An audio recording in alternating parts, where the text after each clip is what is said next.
Bueno, hoy vamos a meternos de lleno en una historia que nos llega desde el corazón del campo argentino. Es la historia de un sacerdote que, él pensó que iba a enseñar, pero terminó encontrando una fe tan real, tan poderosa como la tierra misma. Una lección de vida, de las de verdad.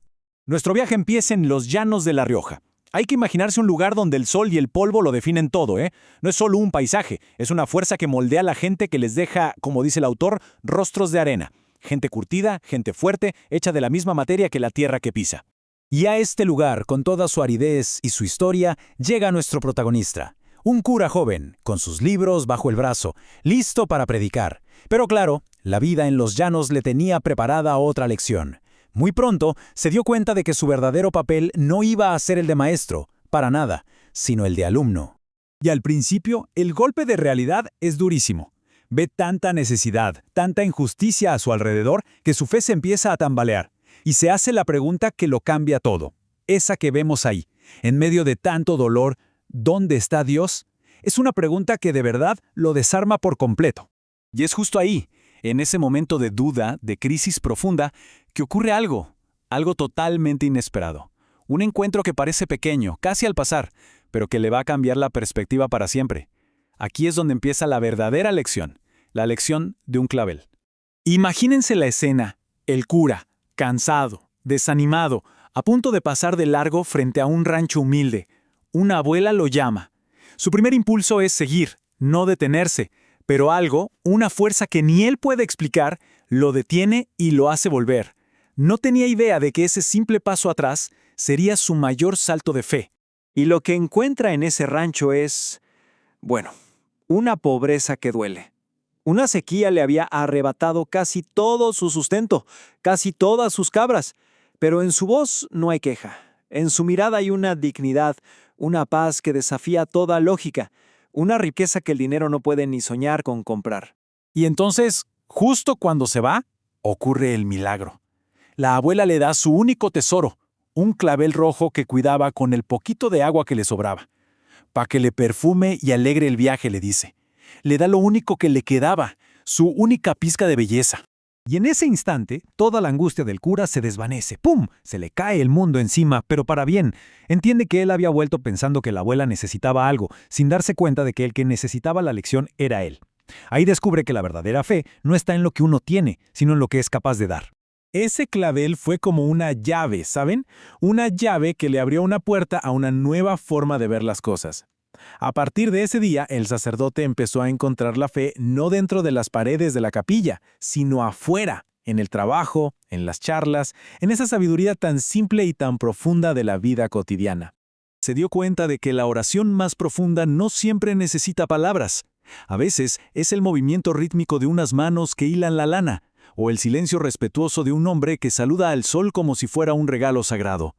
La teología estaba viva, ahí, en cada gesto. Un hombre llamado Don Israel le enseñó a leer el amanecer. No como algo que simplemente pasa, no, como un drama diario.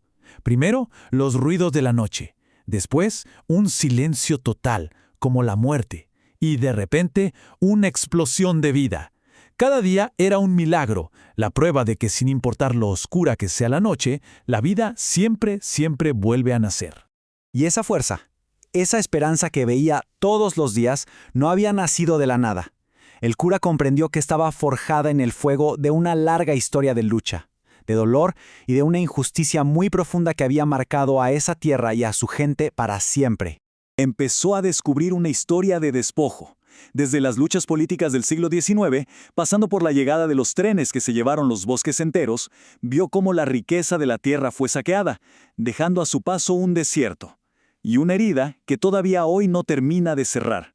Y esa explotación no es solo cosa de los libros de historia, ¿eh? Vio cómo el sistema actual seguía funcionando igual. El campesino vende su trabajo y sus productos por casi nada, mientras otros, lejos de ahí, se quedan con toda la ganancia. Es una balanza que siempre se inclina para el mismo lado. Pero ni la historia ni la injusticia pudieron robarles el espíritu, porque en medio de toda esa lucha, este pueblo encontró su arma más poderosa, la celebración. La capacidad de juntarse, de compartir y de celebrar la vida a pesar de todo. Y entendió que sus fiestas no eran para olvidar, eran para recordar. Eran un acto de rebeldía. Al brindar, no solo daban gracias a Dios por la vida, también denunciaban lo que se la quitaba. Y sobre todo, renovaban las fuerzas para seguir adelante, pero juntos. Todas estas lecciones, la del clavel, la del amanecer, la de la lucha, fueron llevando a un punto. Lo que sigue es la historia de cómo un sacerdote murió y renació, encontrando por fin el verdadero evangelio, el evangelio del pueblo. Y aquí llega a su revelación más profunda, la que lo define todo. Como él mismo dice, desde ese día aprendí que ser cura no es ser maestro, sino hermano. Dejó de mirar desde arriba para empezar a caminar al lado de la gente. Entendió que la teología más importante no estaba en los manuales que él había traído. Estaba escrita en la vida de su gente, en sus gestos de solidaridad, en su generosidad infinita y en ese espíritu que, a pesar de los golpes, se negaba a romperse. Y el símbolo más claro de esta fe son sus capillas, pequeñas, humildes, levantadas no con dinero, sino con el sudor y el amor de manos que no eran expertas. Cada ladrillo es un sacrificio, cada pared un acto de esperanza comunitaria. La historia de este sacerdote, al final, nos deja con una pregunta resonando. Él fue a un lugar olvidado del mundo para encontrar la fe más auténtica, y nos invita a nosotros a pensar, ¿qué sabiduría profunda, qué lección esencial de vida se esconde en las cosas simples que nos rodean cada día?